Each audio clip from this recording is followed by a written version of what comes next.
Oh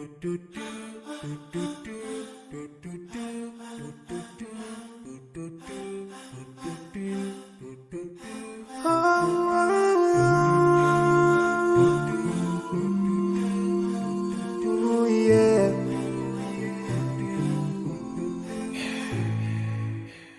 I forgive those who are in need. That you take Allah have mercy on you. If you show the hand yourself for everyone who's around you. On the day of judgment, Allah will surprise you. If you show good tidings, pray hard 5 times a day. Show love to everyone around you. Yeah.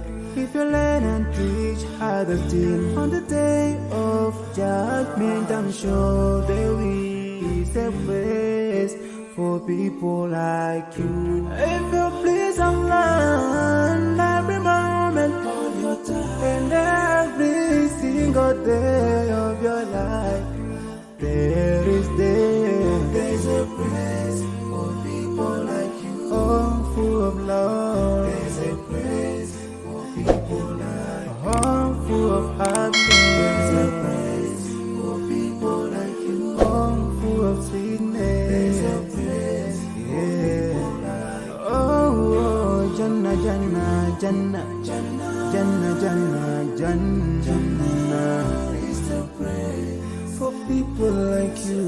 Embracing greediness by you, keeping your arm folded for long. It ain't a big deal at all. Allah won't spare you. Arrogance towards people around you, arrogance towards the elderly. This arrogance is gonna lead you to the endless pain. Portraying bad deeds, missing the 5-time prayers, showing hatred to people. There is no much time for payday. If you don't teach what you learned about them, if you're so stingy with your knowledge, know for sure there is a place for people like you. If you display